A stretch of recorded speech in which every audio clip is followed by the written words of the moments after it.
I know you heard that. If I could dance with my father again. I hope you were listening. You know, it's an honor and a privilege to introduce our speaker. You know, a lot of times people will say a lot about the speaker, and then you wonder. Well, see, this time I'm going to say the name first. When I do things different, right? So when I start introducing the speaker, you won't have to wonder about his name at the end, because I start off by saying his name. Mr. Wally R. Naylor attended the University of Southern Mississippi and Jackson State University before graduating from Belhaven College with a degree in business administration.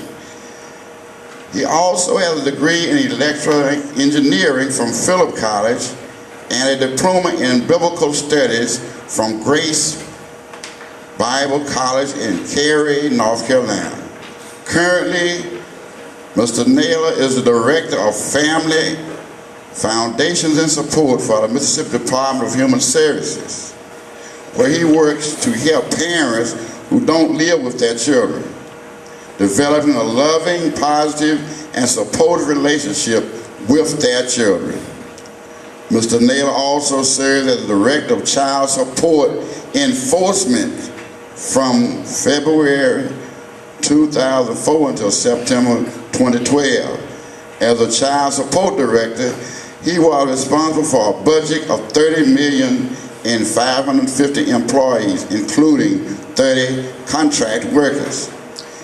In 2008, Mr. Naylor received the Commissioner's Award for Exemplary Leadership from the Office of Administration for Children and Families, and in 2009, under Mr. Naylor's leadership, Mississippi received the Most Improved Program Award.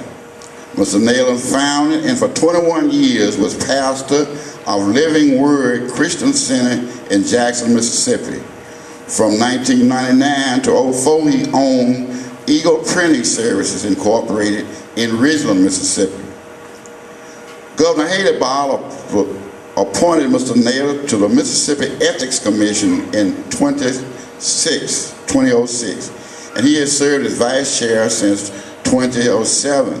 Mr. Naylor is also a former chairman of the Mississippi Parole Board and former executive director of the Mississippi Christian Coalition. Mr. Naylor is a founder of Men of Valor, Women of Virtue, and has served on many boards and commissions, including the Caribbean Resource Ministry, 2011 to the present, National Child Support Enforcement Association, 2009 to the present, Mississippi Humanity Service, 1996 to 2000, New Horizons Ministries, 2000 to 2001, Pro-Life Mississippi, and the Christian Village. Born in Hattiesburg, which is known to me as the Hub City, Wally R. Naylor now lives in Madison, Mississippi with his wife of 33 years. He has a daughter and son-in-law who lives in Madison, a daughter who lives in Nashville, Tennessee, a son who lives in Jackson, Mississippi, and a son and daughter-in-law who lives in Dallas, Texas.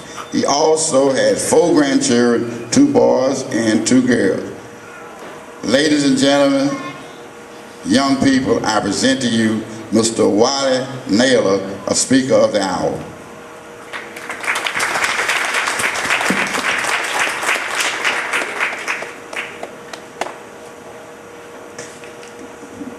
Thank you for that introduction, Mr. Brown. When he was saying all those things, I was beginning to think that it's really somebody important was getting ready to come in and speak. But I spent a good bit of time trying to make sure that I conduct myself just a regular guy. So, and that's what I'm going to do tonight, talking to you guys and young ladies. But first I want to thank Ms. Brown and the Community Cultural Resource Center for inviting me over here to the first Dad and Daughters Dazzle. I met Ms. Brown some time ago. She came over to Human Services asking for some help, and I've been coming over here every now and then talking to her, and I'd love to tell you all about the commitment she and Mr. Brown have made to this community, you know, because I've learned from others that they have made a lifelong commitment to make a difference in the community, and part of the result of that is we're here tonight for this first event. I know that you all didn't come here to hear me talk all night long, so I'm not going to be long. I promise you I won't. But I am going to say some things to you, and I hope that you would take these things to heart. Let me put these glasses on so I make sure that I see what I'm talking about. Tonight we're all here to acknowledge and to celebrate that special relationship between a daughter and her dad. You know, I've read that twins enjoy a unique, special relationship that's unlike any other. And it might be unique for twins, but I do not think it is as special as a daughter and her dad. I want to say that even though tonight we're talking about dads and daughters, nothing here will be said or done that would suggest or even imply that we think less of mothers and sons or fathers and sons for that matter. I also want to say that we're not trying to in any way minimize the heroic efforts of many single parents who have raised successful, well-adjusted young men and women. But before I get into the specifics concerning that special daddy-daughter relationship, I want to tell you that fathers are important. And I say that like that because there are some people that don't think that fathers are that important. As a matter of fact, I want to tell you that I believe that fathers are not just important, they are extremely important and absolutely necessary. But again, tonight we're talking about dads and daughters. And to further expound upon the importance of dads, allow me to ask you a few did you know questions. Did you know that 63% of all youth suicides come from fatherless homes? Just think about it for a moment. 71% of all high school dropouts happen to children who live in a home without their father. 85% of all youth in prison come from a home without a daddy. I mean, that number means that a guy or a person living in a home without a father is 20 times more likely to go to prison than a person living in a home with a father. Fathers are important. 90% of all homeless and runaway children run away from a fatherless home. That says something about what's going on inside of a child if they're a teenager run away from home. Did you know that daughters are 92% more likely to divorce if they grew up in a mother-only home? That one kind of stuck out at me. We're not minimizing the importance of mothers, but for some reason, girls that grow up in a home without a father have a hard time staying married. You see, little girls learn how to understand and relate to men as they grow up. And if they are going to ever learn how to understand and relate to men properly, then they need to be in a healthy, loving, and present relationship with their man, preferably their father, as they grow up. And notice I said present relationship. You know, because some guys think that just because every now and then they talk to their daughter, or their son too for that matter, but that's another subject. Tonight is about the daughter. That they are involved in the daughter's life. But we all know that's not necessarily true. I had a conversation just the other day with a young lady, and she's a middle-aged woman, and she was talking about her relationship with her family and her dad, and she lived with him a little while when she was young, and she was sitting there getting teary-eyed. Now she's 40 plus, and getting teary-eyed and saying that she's sure that her life would be different today if she had grown up with her dad. And I can tell you many, many stories about that. But the stats I mentioned to you a few minutes ago, they are true. I wasn't just throwing numbers out at you. They're true. And they're true because of the emptiness that little girls feel as they grow up without that healthy, loving relationship with their dad. Happy, secure baby girls become doubting, unstable young ladies with low self-esteem from walking around every day with a broken heart because dad is missing. Again, sometimes dad may not just be missing, he may be around, but he's not engaged. Again, he might say, but I'm involved, but being involved and being engaged they're two different things. Like being a dad and being a father are two different things, but being engaged and being involved, two different things. The being involved could be just every Christmas and every birthday, I go by and give her some money and say something to her. But being engaged means that I talk to her about her day every day, and I'm walking this journey with her, helping her understand and process these issues of life. Because I don't know if you all came here knowing how to deal with life or not, but I know I didn't. We all have had to make the best out of whatever we've had to deal with in our lives. None of us had a perfect situation. But even though we had to make the best of it, we did all right, or so we think. Your neighbor or some of your co-workers or friends may not think you all right, but we think that we did all right. That does not give us an excuse to shy away from living up to our responsibility that we owe our daughters. Now, I may tell 3 or 4 stories tonight. I hope y'all enjoy storytelling, because I like to tell them because they make drive the point home. And this was about a former co-worker of mine. We used to work together at the post office, and he quit the post office to go back to law school. And one weekend I was at a place of business, and I ran into this lady, and she was complaining. She heard I was director of child support about her daughter's father not helping out, not being involved. And she told me this story about how the guy drove down past her street. They live on a street that he had to drive by to get to the house where he lived with his new wife, and he didn't even blow the horn or stop and talk to his daughter, and how to hurt the girl. She was a junior in high school at that time. But she didn't know I knew the guy.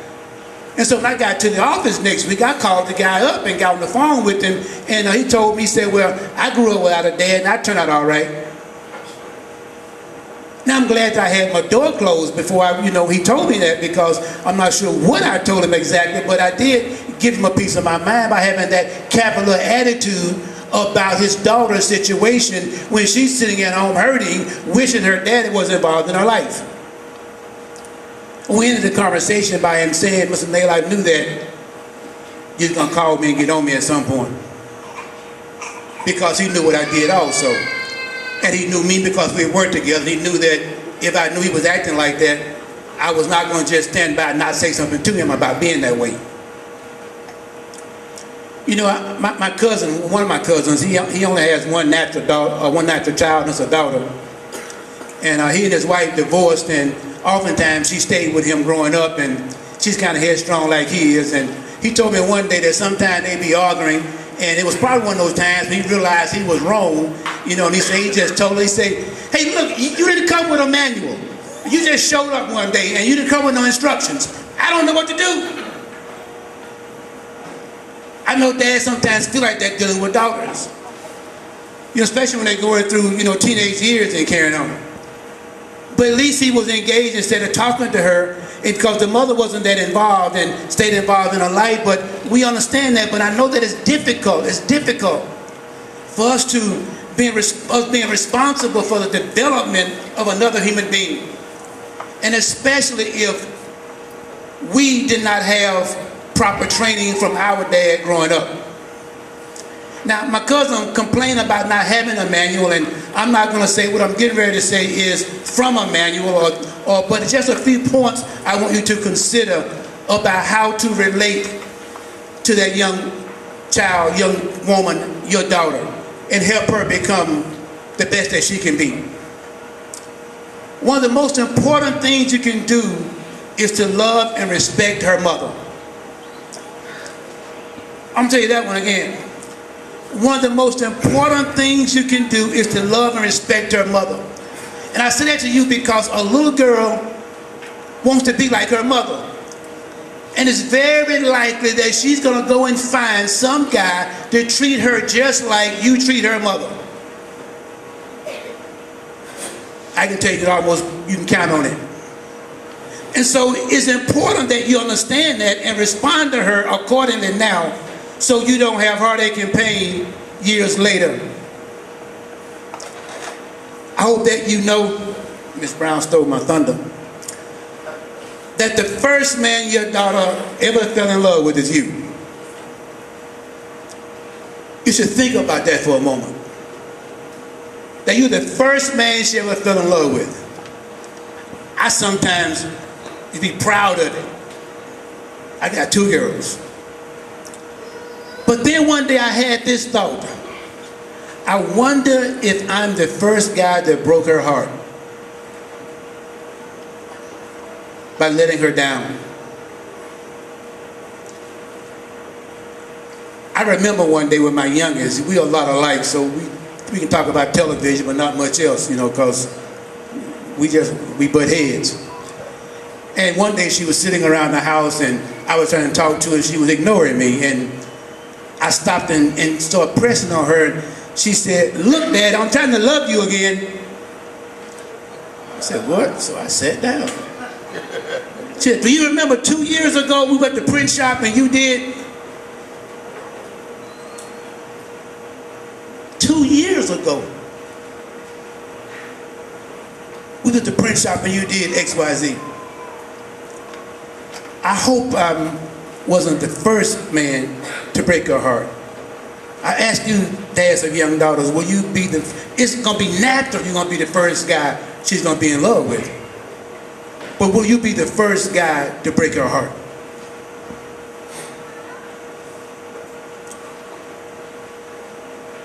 I'm not referring to telling her no about something when I say break her heart. Because you must tell her no sometimes. Sometimes she's going to want to do things she has no business doing. Sometimes she's going to want things she shouldn't have. And life is going to tell her no many times, and you should prepare her for those experiences by being strong enough to tell her no when it's appropriate now. With that being said, you must also learn to trust her and know that you'll never trust her as much as she trusts you. It's just natural. She just does. That same young daughter, one day we came home from school and she was early on in life and she liked to play and flip and crawl up on me, and I would, you know, turn her around and throw her in the air, and she'd turn her, flip, and I'd catch her, and one day she was crawling up on me and then she would just fall over backward, you know, from the chair, and I started stopping. I said, you know, you stop that, you know, you're going to fall, hurt yourself. She said, I'm not going to fall. But she was crawling on me and just falling over backward, you know. I said, you better stop that. She said, I'm not going to fall. I said, how you know you're not going to fall? And she just stopped and said, because you my dad.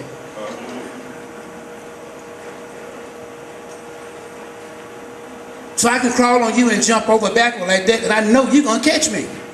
It's automatic. That's how daughters feel until you break their trust about you. She's going to fight with her mother. Those days are going to come. Choose very wisely which side you take.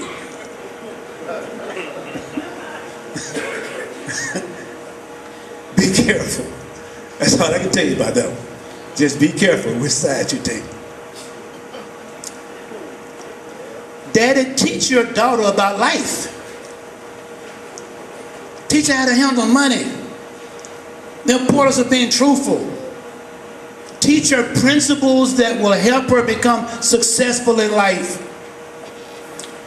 You know, when mine were real young, I started this when the oldest was kindergarten, before she went to church school in the first grade, and the youngest they were probably 3 and 5 or something like that. I would go to later down the street and pick them up from the babysitter, and I would always buy some candy or something and take with me. You know, and I would take it and give it to them, then take it back and lay it down on the seat. And I would tell them that it's yours, you can have it, but you can't have it now. And even at that age, I started talking to them about delayed gratification. Now, we've had, I don't know how many lectures about delayed gratification. They tease me about it now. But I started talking to them about being able to put things off. Don't just buy something because you got the money or because it's shiny. Don't just do something because somebody else is doing it. Even if you can do it.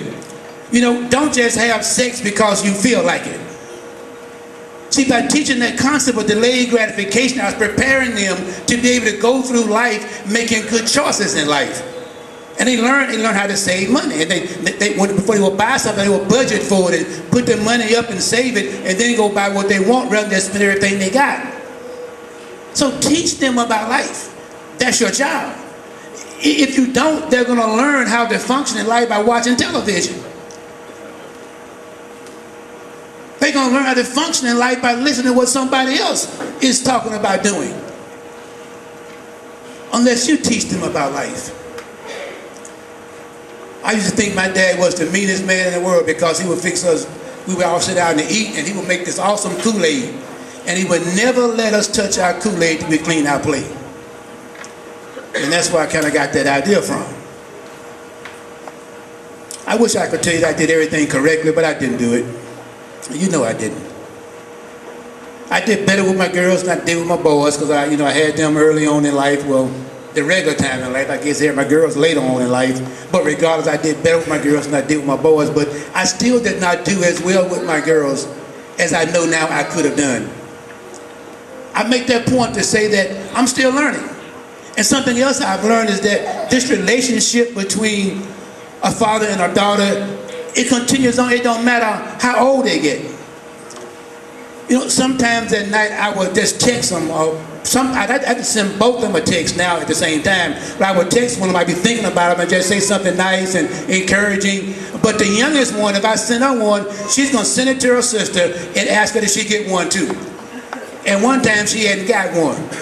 And so I got a phone call. And so she was home and I asked her about it. Why did you do that? Why you know how she is? Why do you do it like that? He said, Dad, it's just so much fun. I just like to do it like that. She just picking on her. But I was just thinking about my baby girl. She lives up in Nashville and just sent her something nice one night to just encourage her. But I've learned that they both still need to know that their daddy is still in love with them. And daughters, I encourage you to, no matter how many times your dad make a mistake, to forgive him and continue to give him unconditional love. Because he's going to make a mistake. Again, not only did you not come with manuals or instructions, but you got a tendency of changing your mind kind of often.